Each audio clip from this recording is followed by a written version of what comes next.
Now, before I talk to you about the pour today, I want you to do me a favor. Think about one of your most enjoyable activities ever. Got it? Good. We are going to be doing one of my most enjoyable activities ever today. And no, it's not just make soap. Stop it. But before we get into what we're doing, hi, I'm Mrs. Soap and Clay. Let's make stuff.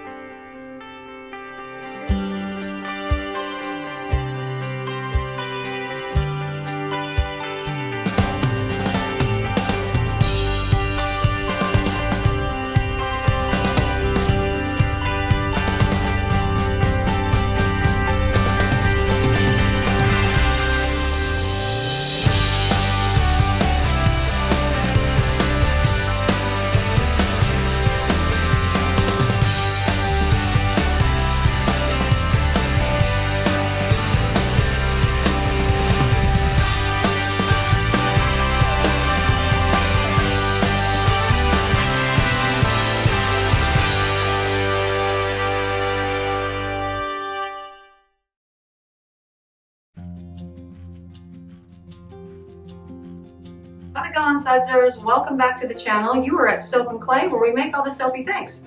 And today, on 365 Days of Soap, we are making Hello Gorgeous. And I love this pour. I love this bar. I love the smell. I love the activated charcoal and the kaolin clay. I love the mantra swirl, or maybe it's an infinity swirl. I really just think it's different names for the same thing. Now, with this bar, it's been in my line since the very beginning, and the reason it is called Hello Gorgeous is because the first time I cut into this bar and released the pattern, I literally said, "Hello Gorgeous," and it stuck because it really is a beautiful bar. The scent is a nice vanilla bean mixed with a really bright ginger lime, and it's everything that I love about soap making right there in, soapy bar form. So I'm going to stop talking about it here and we'll go watch it there. Let's go.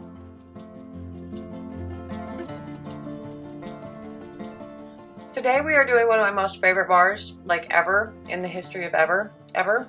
This is Hello Gorgeous. And the reason she is named Hello Gorgeous is because the very first bar that I made, very first batch, I cut into her and I saw the internal swirl. And my literal words were, "Hello, gorgeous," because she was so pretty. And I really love making this bar. It's been in my line since the very beginning. It's something that I would never discontinue, even if I wanted, even if, somebody wanted to, or if nobody bought it, I would keep making it because I love it. This is the sister bar to the Tyler Durden. So you have the same sort of mantra swirl going on through it. And she is scented with a vanilla bean and a ginger lime. So it's a really beautiful, kind of contrast between the really sweet and deep vanilla bean and the very bright, beautiful ginger lime. Now, the recipe blend, the oil blend for this, is going to be about a 60-40 split of liquid oil to solid oil to keep the batter pretty fluid throughout this, because I am doing the cheater's way of a mantra swirl. So I'm not using dividers because, I don't have time to clean dividers. So I'm not using them. And because of that, I want to keep the batter reasonably fluid throughout all this. Not so fluid that the three colors, going to intermingle. But the way that I pour this bar is, I take the white on one side and the black on the other, and the green right down the middle, zip it right down the middle. And then I take, the skewer to it when it's all said and done to achieve the effect. And because of that, I need a batter that's reasonably, kind of liquid. Now, for the colors of this, we have the green, which is beautiful and awesome, and that goes down the middle, much like you saw with the red in the Tyler Durden. And the black, which is activated charcoal, boatloads of activated charcoal in this guy. And the white, which is kaolin clay, also boatloads of kaolin clay in this. And I tend to use a little bit extra titanium dioxide in this batch to brighten up the white a little bit more, because my particular ginger lime can discolor. and it's actually kind of weird. Sometimes it discolors and sometimes it doesn't, but yeah. So I want to make sure that the white actually stays white. And speaking of discoloration, the vanilla bean, it's going to discolor. It discolors to a very dark brown. And for that reason, I actually put the vanilla bean, the scent, into the activated charcoal, and only the black portion gets that scent blend. And the white portion gets the ginger lime blend. The green portion gets nothing at all because that's the way I do this bar. And yeah, it ends up being, you know, kind of a fun pour. So let's see it.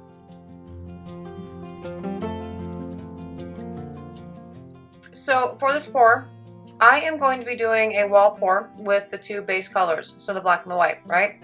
And these two are the ones that are scented. Now, the vanilla bean stays reasonably fluid throughout the entire, you know, pour, but the ginger lime, that can actually start to accelerate faster than I'd like. And so it's sort of the opposite as what we experienced with Tyler Durden, right? Because the Tyler Durden, the black portion that had the cinnamon in it, that one accelerated, and the white portion did not. It's the opposite effect. So the white is going to get thicker than the black first. And, you know, that's fine because we, you know, work really quickly and do the thing and it all works out. But I put about half of the soap batter into the mold, and then I pour the green straight down the center of the two, you know, black and white sides. And what that does is it sort of zips the black back where it's supposed to go, and it zips the white back where it's supposed to go, and it creates a nice layer of green right down the middle of the bar.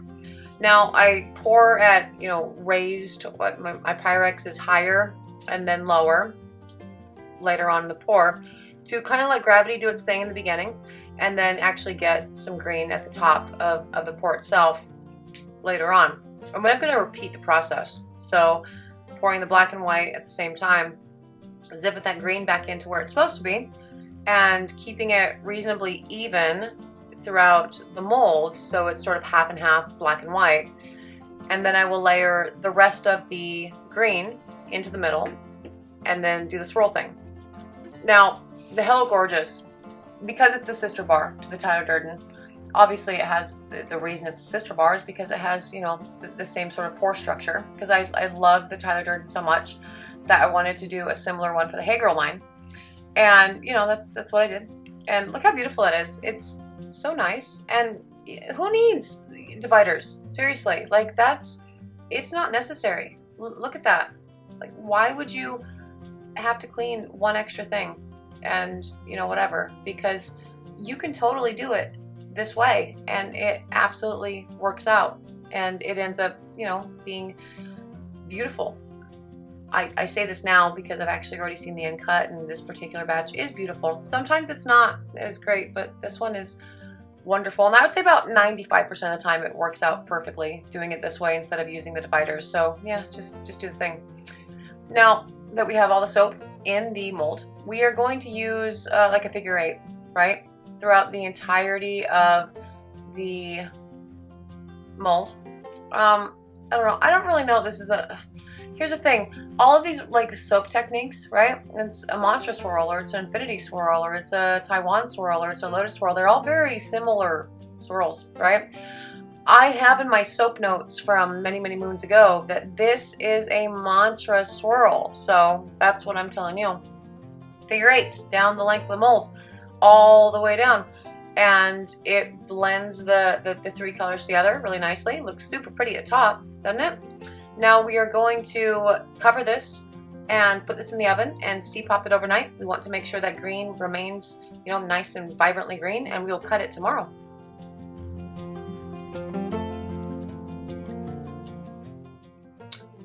Okay, day 2, it is on to the cut. That's a really ominous looking like image there with like the big butcher knife up on the top. That's weird.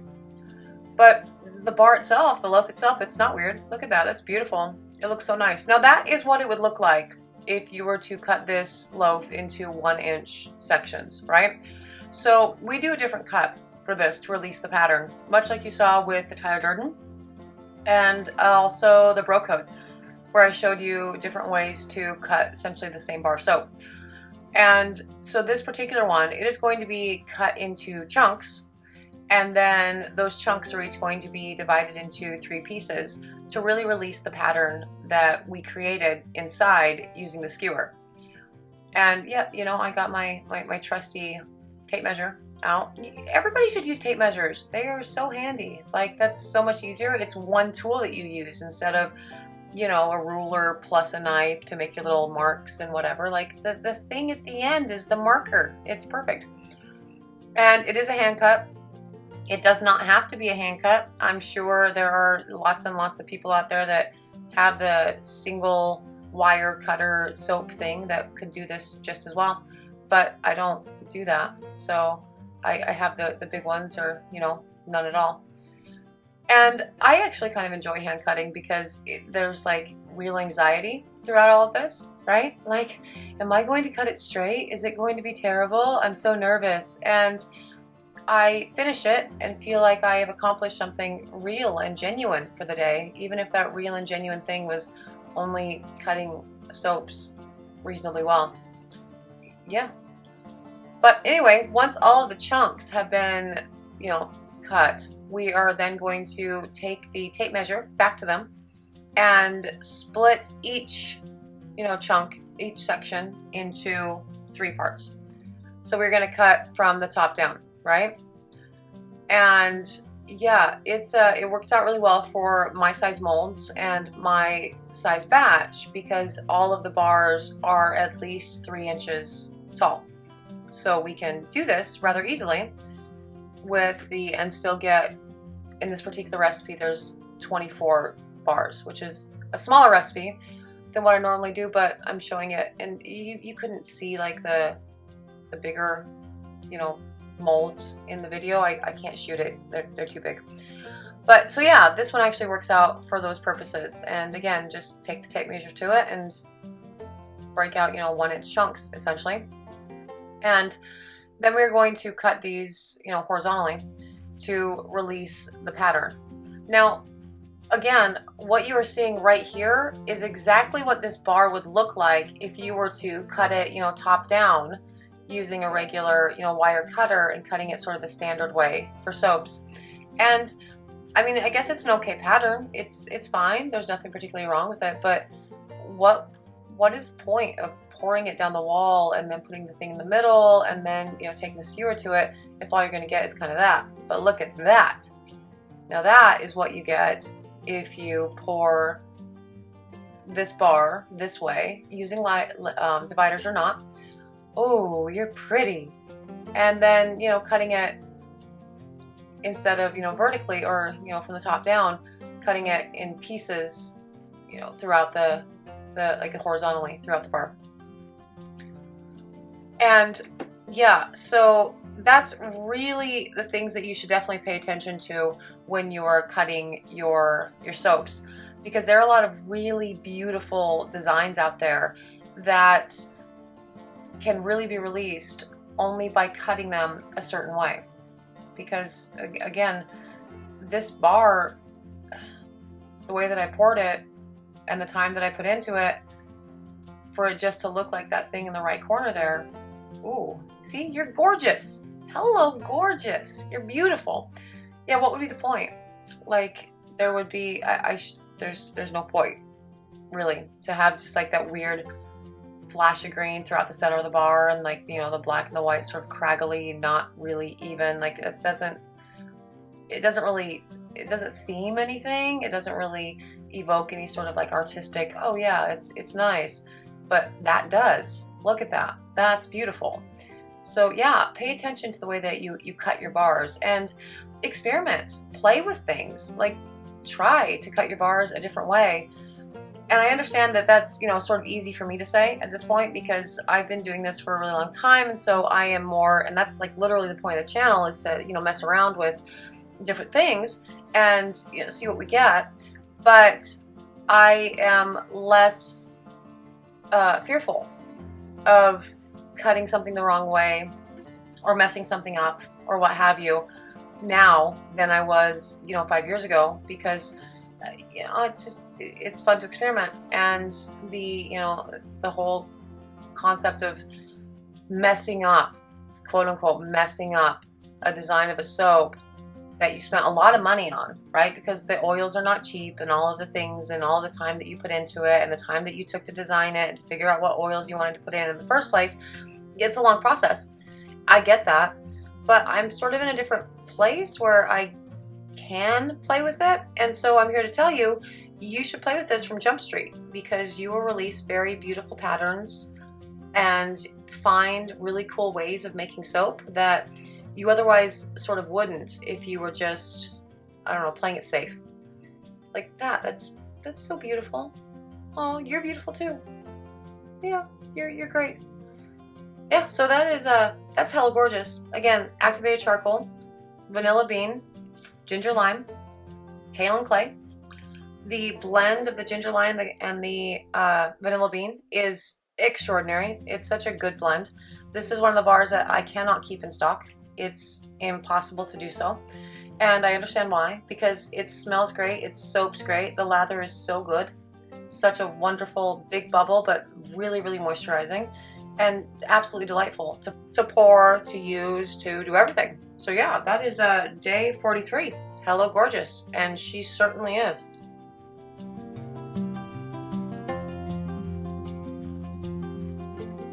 So there you have it, Hello Gorgeous, and she is definitely aptly named. She is, again, just gorgeous. She's an absolute knockout, and I love everything about this bar. My sudsers love everything about this bar as well, because this is one of the hard ones to keep in stock. Between the Hello Gorgeous and the Am I Bright, it seems they are always fighting for #1 bestsellers. If you are interested in purchasing the Hello Gorgeous, you can do so. It's on the website, soapandclay.com, and currently in stock. If you are interested in following me on social media, you can do that too. I'm on Twitter, Instagram, Facebook, handle Soap and Clay for the first two. I don't even use soap for the last. And yeah, you're here, you're interested in something. Maybe you're interested in a soapy giveaway, because, you know, we're still doing that. We hit 500 subscribers on the YouTube channel, we will be giving out a giant box of soapy love, and my giveaways are never small. So you definitely want to be a part of that. So subscribe to the channel, help us get to 500, and then we'll do the damn thing. And again, thank you so much for being here for another round of 365 days of soap, and I will see you tomorrow. Bye.